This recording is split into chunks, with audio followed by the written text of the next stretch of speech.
En abril de 1965, 4 años después del ajusticiamiento de Rafael Leónidas Trujillo, las calles de Santo Domingo volvían a ser epicentro de la intervención norteamericana. Mientras el calor caribeño no daba tregua, jóvenes, estudiantes y obreros improvisaban barricadas contra tanques y aviones que rugían en el cielo dominicano. Bajo el nombre de Operación Power Pack, 42.000 marines desembarcaron en la isla para restaurar el orden. En realidad, sofocaron las aspiraciones democráticas de los dominicanos.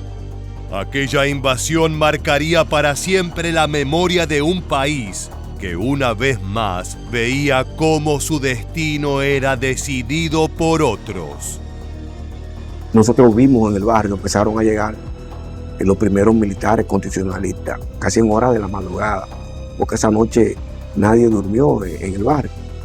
Por eso, cuando en la tarde del 25 empezaron los bombardeos de los aviones al palacio, en esa área de nosotros era que los aviones empezaban a bajar en picada.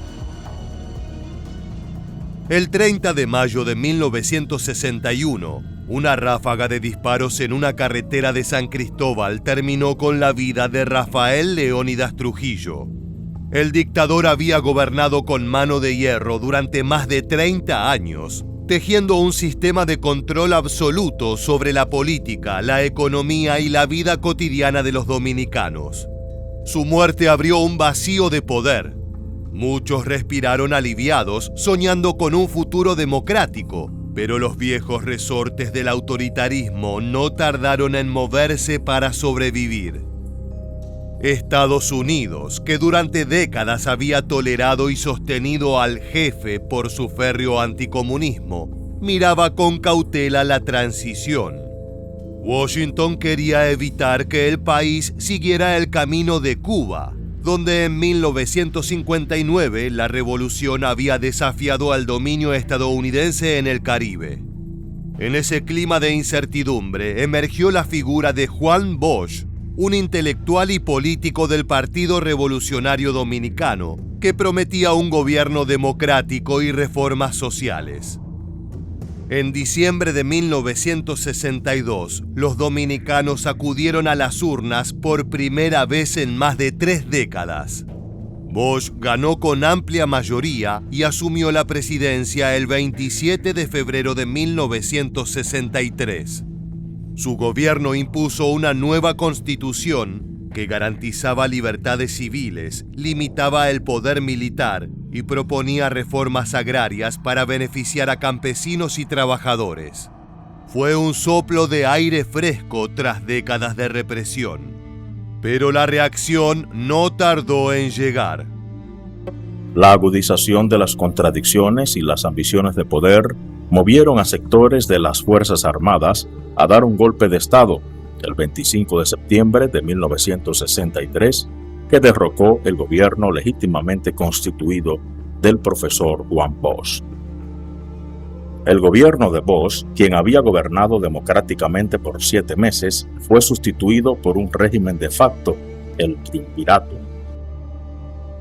Los sectores conservadores compuestos por empresarios, terratenientes, jerarquía eclesiástica y militares veían en Bosch una amenaza a sus privilegios. Para ellos, sus reformas eran procomunistas, una etiqueta que en plena Guerra Fría equivalía a condena.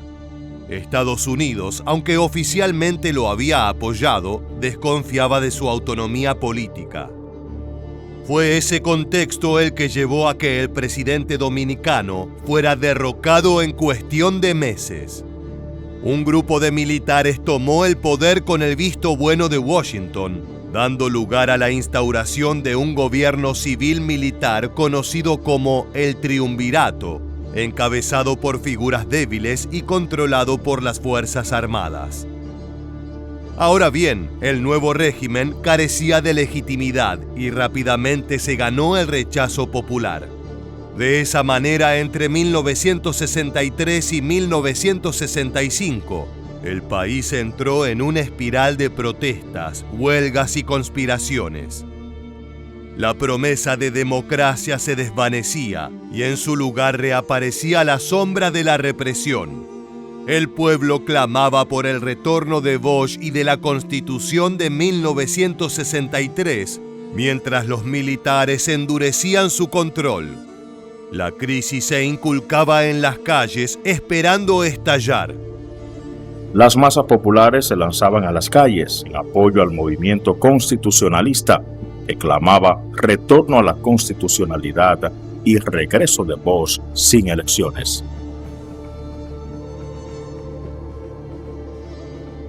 Cuando estalla la Revolución de Abril del 65, todo ese grupo de militares constitucionalistas, todo ese grupo de oficiales que había sido cancelado, fuimos los que encabezamos el movimiento.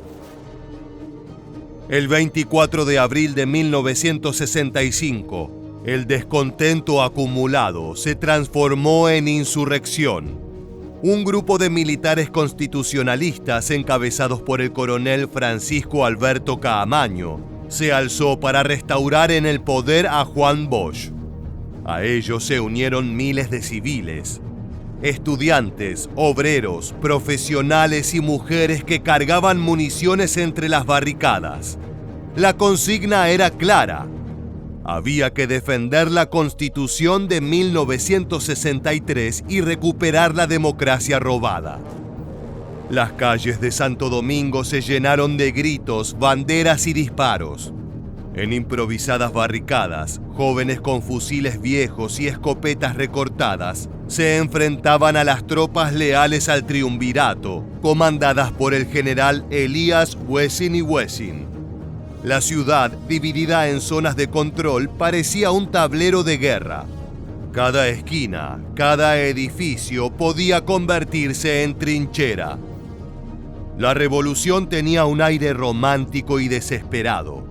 En medio del fuego cruzado, los barrios pobres se convirtieron en centros de resistencia, donde se mezclaban el heroísmo y la tragedia. Se luchaba con lo que se tenía a mano mientras caían los primeros mártires de la insurrección. El fervor era inmenso, pero también el caos. Pronto el conflicto trascendió las fronteras dominicanas. Las imágenes de jóvenes ondeando banderas mientras resistían a tanques improvisados llegaron a Washington. Las contiendas en el Puente Duarte y en la Fortaleza Osama significaron reveses a favor de los constitucionalistas. Los golpistas del 63 y sus aliados entran en pánico y piden ayuda a Estados Unidos para hacer frente a la situación. En plena Guerra Fría, cualquier levantamiento popular era visto con recelo, sobre todo si reivindicaba reformas sociales. Para el presidente Lyndon B. Johnson, el recuerdo de Cuba era demasiado cercano. No permitiría que otro gobierno considerado hostil surgiera en el Caribe. Mientras en las calles la población luchaba por su democracia, en los despachos de la Casa Blanca se tejía otro relato. As a revolution by followers of exiled Dominican President Juan Bosch quickly deteriorated into outright anarchy when the leadership was taken over by communist agents. They exhorted civilians to take to the streets, replaced their wooden clubs with rifles, and instituted a reign of terror. El levantamiento constitucionalista era descrito como una amenaza comunista, una infiltración que ponía en riesgo la seguridad del hemisferio. Ese discurso fue el pretexto que abrió la puerta a la intervención militar.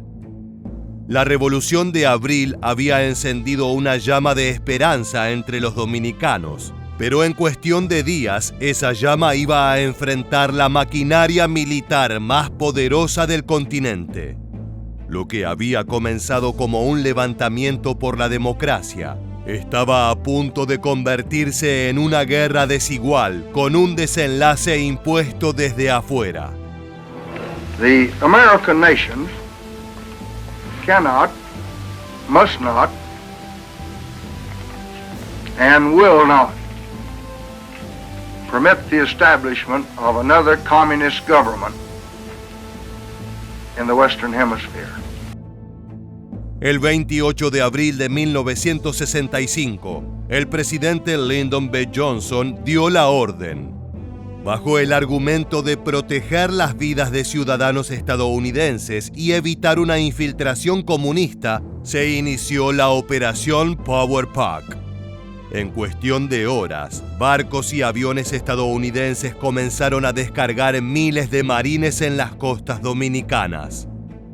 Al final del operativo, más de 42.000 soldados estaban desplegados en Santo Domingo. Se trataba de una fuerza abrumadora para una isla de apenas 8 millones de habitantes. La imagen fue más que contundente. Los tanques M-48 recorriendo avenidas caribeñas, helicópteros sobrevolando barrios humildes, francotiradores instalados en edificios, soldados estadounidenses imponiendo un orden de ocupación. Frente a ellos, los constitucionalistas apenas contaban con fusiles viejos, pistolas y el coraje de un pueblo decidido.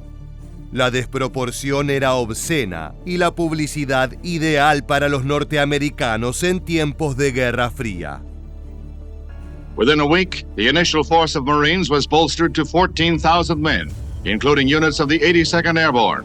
The troops threw a cordon around downtown Santo Domingo, where most of the rebels held out, and pushed them towards the sea. This was the first taste of war for these men, but they acted like veterans.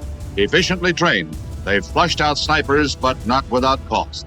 Before the week was out, 5 American soldiers were dead. En cuestión de días, la capital quedó partida en dos. La zona constitucionalista, con el corazón de la resistencia en Ciudad Nueva, resistía con barricadas improvisadas. Del otro lado, las tropas extranjeras y los hombres leales al general Elias Wessing y Wessing consolidaban posiciones bajo el paraguas militar de Washington. El río Osama se convirtió en línea divisoria como frontera de una guerra desigual. Los combates fueron brutales. Las balas no distinguían entre combatientes y civiles. Familias enteras quedaron atrapadas en medio del fuego cruzado.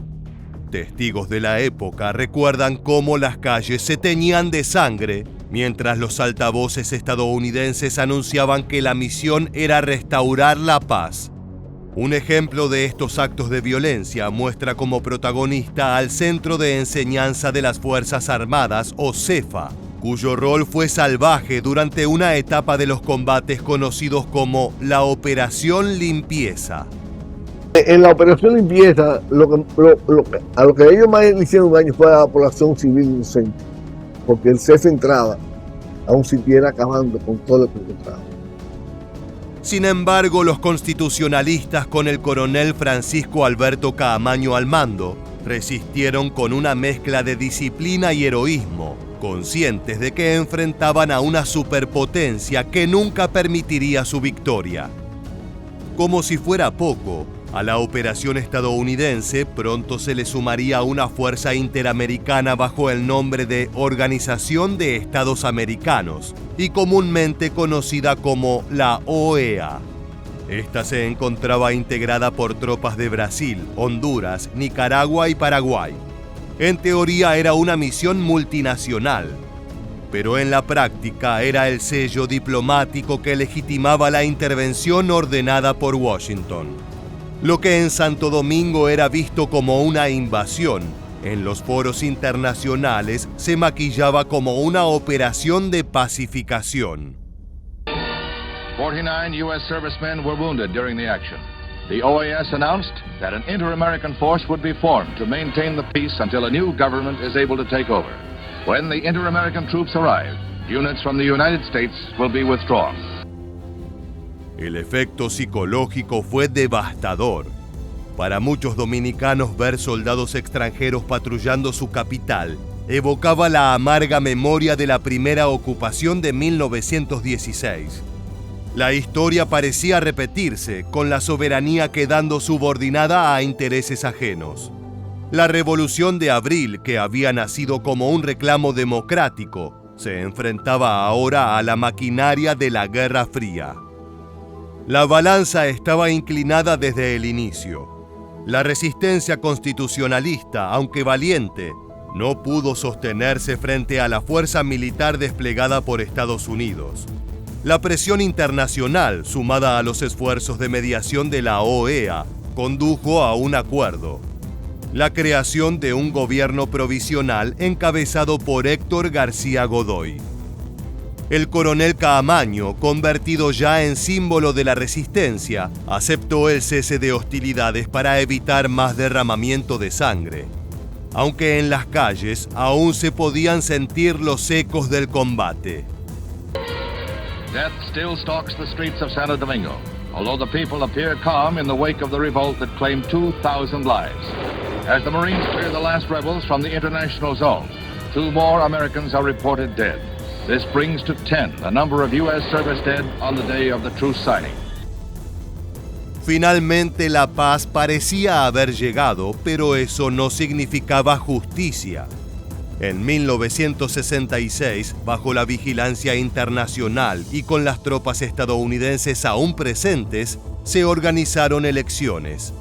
El ganador fue Joaquín Balaguer, un viejo colaborador de Trujillo que garantizaba estabilidad, pero también la continuidad de un sistema atado a los intereses de Washington. La promesa democrática de Bosch había sido enterrada. El pueblo dominicano, que había tomado las armas para defender la Constitución de 1963, terminó viendo cómo su lucha era silenciada y su soberanía condicionada por fuerzas extranjeras. Para muchos, la derrota no estuvo en el campo de batalla, sino en las negociaciones internacionales que transformaron una revolución popular en un expediente diplomático. El desenlace de 1965 dejó heridas profundas, miles de muertos y heridos, la capital destruida, generaciones enteras marcadas por la memoria de una intervención que sofocó la voluntad de cambio, y sobre todo la certeza amarga de que la República Dominicana había vivido su segunda gran ocupación estadounidense, después de la que se prolongó desde 1916 hasta 1924. Esto solo confirmaba que Washington jamás permitiría otra Cuba en el Caribe. Con Balaguer en el poder, la represión política y el control militar se consolidaron durante años. Los soldados estadounidenses podían regresar a casa tras cumplir con su deber. Brigadier General Robert Linville, Commanding General, U.S. Forces, Dominican Republic, congratulates his men on the success of their mission. Farewells are said all around as the planes are boarded, and with equipment and luggage loaded, it's goodbye Dominican Republic, hello home. Los constitucionalistas sobrevivientes fueron perseguidos, muchos al exilio, otros al silencio forzado. Lo que alguna vez pareció un grito de libertad quedó reducido a un recuerdo doloroso, transmitido de generación en generación como advertencia y como símbolo. La Revolución de Abril no murió en el campo de batalla, sino en la imposición de un orden que blindó los intereses externos sobre las aspiraciones nacionales. Aquel hecho fue más que una batalla perdida. Se convirtió en el símbolo de un pueblo que quiso recuperar su soberanía y terminó siendo aplastado por los engranajes de la Guerra Fría.